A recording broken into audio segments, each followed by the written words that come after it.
Being very entitled and controlling, narcissists have no difficulty stepping all over your personal boundaries. So that's why I put together an extensive video class called This Is Me. It has 25 videos, written documents, guided questions. I'm going to teach you how to have healthy boundaries. There's a link below, and I hope you'll find it to be quite therapeutic.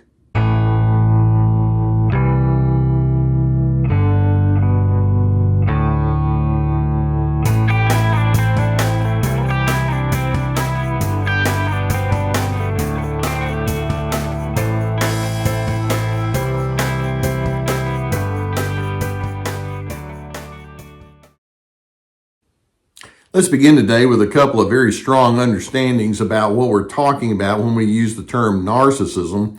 First, I want us to acknowledge the whole pattern of narcissism is built upon fear. Narcissists are fear-based individuals. They're deeply committed to constructing and then maintaining and propping up the false self. There's so much about who they are that they do not want to let you in on. And so they live with a fear, but in fact, they try to pretend like it's not there at all.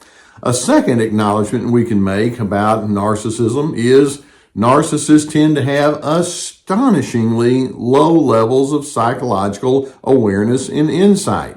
And so if you were to actually say to that narcissistic person, you are in a fear-based pattern with that lack of insight, they'll look at you and they'll say, that's not true. That's not accurate. I don't have a lot of fears. You should fear me. And the bottom line, though, is I'm far more enlightened in life than you are. And so that's the mindset they take. So they live with a fear-based pattern of life. They have an astonishingly low level of self-awareness about that pattern of life. And as a result, it leaves you trying to figure out which end is up, what's right, and how can we learn how to read that person correctly so that you can have the proper insights and wisdom so that you can respond well to them. See, let's keep in mind that when we talk about a person living with fear, it's way too easy or tempting to just fall into hard stereotypes. For example, we might think of a fearful person as somebody that trembles easily, or they're hypervigilant, wondering who's going to do the next bad thing to them, or they may be chronically anxious or jumpy or jittery, or maybe they're easily intimidated by whoever happens to be in front of them. And so when the narcissist does not fit that stereotype, see, they can walk away thinking, see, you got it all wrong. That's not at all who I am. But there are so many other evidences that speak to the contrary. And what I'd like to do is I'd like to zero in on certain questions that we might be able to ask that narcissist that reveal the fullness and the extent of their fear. So when a person says, no, I really don't operate with a lot of fear, one of the first questions I'd like to ask is, well, so if you don't have much fear, explain to me why you lie so easily. What's that all about? Have you ever thought of a person telling lots of lies as being part of their fear approach toward life? Basically, what they're implying is, well, if I disclose who I really am, and if I talk with you about my frailties or my things over here that I don't want you to know about, it would not be very good for me. So they often speak in half-truths. They'll leave out crucial details. They live with a lot of evasiveness. All of that illustrates strongly how fear-based they are. Or another thing that we could examine, as we were to talk with that narcissist about their fear, we might say, so if you claim to have no fear, why is it so important for you to control other individuals? You see, a narcissist need to be in control over you, and the need to superimpose their agenda implies one very, very large presumption, and that is, I don't trust you. I don't know what you're going to do to me.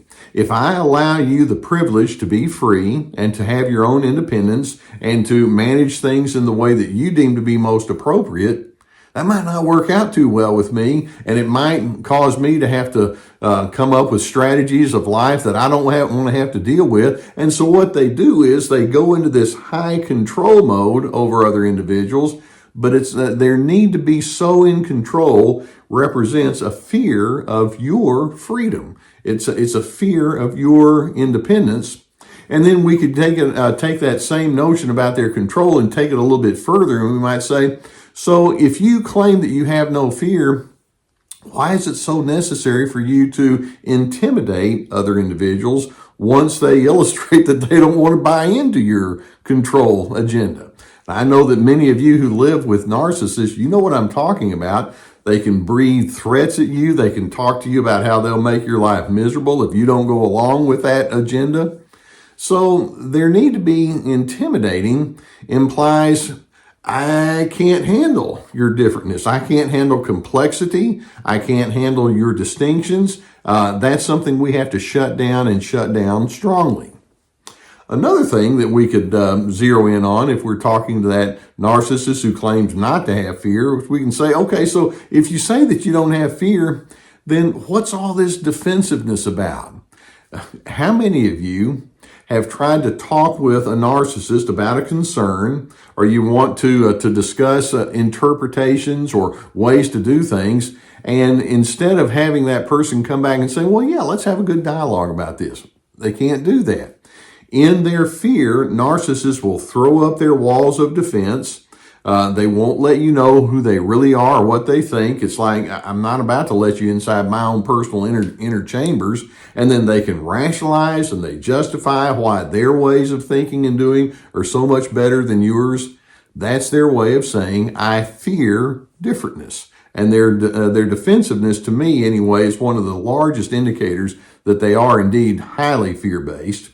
And then picking right up on that, another thing we could say is, well, if you claim to have no fear, then why is it so difficult for you to be personally vulnerable? Now, I understand that we need to be selective about who we're going to be vulnerable with, but narcissists like, I'm not going to be vulnerable with anybody. I don't want you to know who I am and what my needs and feelings and weaknesses are. In addition, we can say, if you claim to have no fear, so what's all this anger about then that you carry on the inside?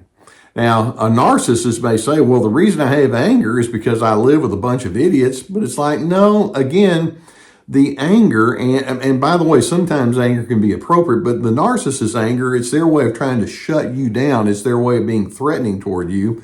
It's their way of saying, I don't know how to handle the problems that you might bring to me. And so their anger is their way of thinking, well, if I can just go nuclear on you, or if I can punish you or make you squirm and make you feel uncomfortable, maybe you'll change and be more like what I want you to be. It's part of that control dimension. And so that represents their fear.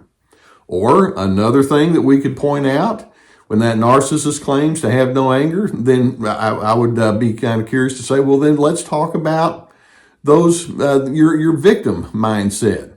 How many times has a narcissist implied the world is out after me? They're trying to make me feel miserable, and they're out to get me, and they're out to undermine me, and I'm not going to let that happen. And they make themselves to be the victim. They don't want to be shamed, and they're afraid of being judged by other individuals. And it's all because of those nasty people out there who are trying to make their life miserable. That represents their fear. Or another thing that we could zero in on is, so if you claim to have no fear, why is it so important for you, or so much of a natural thing for you, to turn other individuals against the good people out there? You want them to hate the same people you hate. Why do you do that?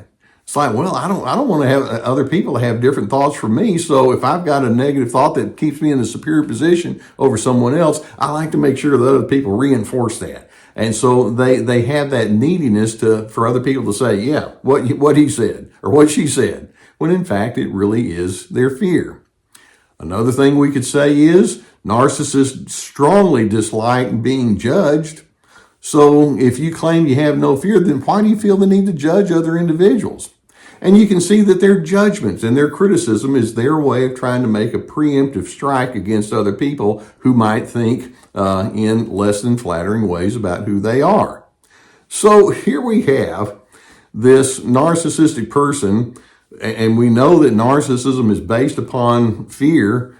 that narcissist is going to say, yeah, but you got it wrong here. I'm not a fear-based person. And my natural inclination is to say, we need to talk. But in their denial, with their shifty and low self-awareness, it's not going to happen. Keep in mind, they are master gaslighters, and so what they'd rather do is to keep you off kilter. They want you to doubt the validity of your impressions and your interpretations, and so in their fear, they want to make the interpretations on your behalf, and of course, it's going to be highly self-serving. Let's keep in mind who you're talking to. These narcissists are very egocentric. They're very self-serving in the way that they interpret who they are and what the world in front of them is. So don't even buy into their projections onto you when they say, I don't have fear, but boy, do you. Trust your insights and realize that you're dealing with a very troubled and insecure and inadequate person who's trying to present the exact opposite of all of that. But let's keep in mind that healthy and non-fear-based individuals, self-trusting individuals, are the kind of people that will say, sure, I can always learn. And I certainly have no problem in hearing from you. Narcissists can't do that. So each time they try to gaslight you into thinking you're the problem and they're the standard bearer, I hope that you can remind yourself, you know what, I can see through this and I have absolutely no need to alter my opinions and my manner of life in order to satisfy the projections of a scaredy cat. That's what they really are. Gus is on to it all the way too, by the way. Okay, I hope that videos such as this can give you some good awareness of what we're dealing with when we talk about narcissism. If you've not already subscribed, I would encourage you to hit that subscribe button. Hit the like button too, that helps. In addition, I know that there are times when you're trying to come to terms with all of this, and it may be that you would be able to seek the benefit of finding a therapist that could assist you. I'm so pleased that I've been sponsored now for years by the people at BetterHelp.com, and I would encourage you to go down into our link and seek out the assistance you have. It's online therapy with licensed professional therapists. If that's a need that you have, I would strongly encourage that you get the help that you could use. In addition, we have my therapeutic courses. And these are like signing up for an online class. Each course has multiple videos with written documents that are yours to keep forever, and you can work it at your pace with guided questions. We have Ready, Set, Connect about making connection skills. This is me about establishing boundaries with these individuals, free to be, finding yourself despite the controllers. We have my webinars, and we're building our library with that. We also have my Surviving Narcissism podcast. For those of you who are in the podcast world, we have my survivingnarcissism.tv website that has many articles, and we also have my books and plenty of resources for you. Okay, so when you're able to see and read the behaviors of the narcissist and understand these are fear-based people, they're not confident at all, I'm hoping it positions you to say, okay, I know what I'm dealing with. I'm going to go into a whole different kind of pattern that's not at all predicated upon all their neuroses, because I want to be committed to dignity, respect, and civility, and that's something that narcissists can only fake if they even go into that direction at all. And I hope that ultimately you can become that person of peace that the narcissist is not going to be able to duplicate. But nonetheless, I do hope that you're able to find your peace.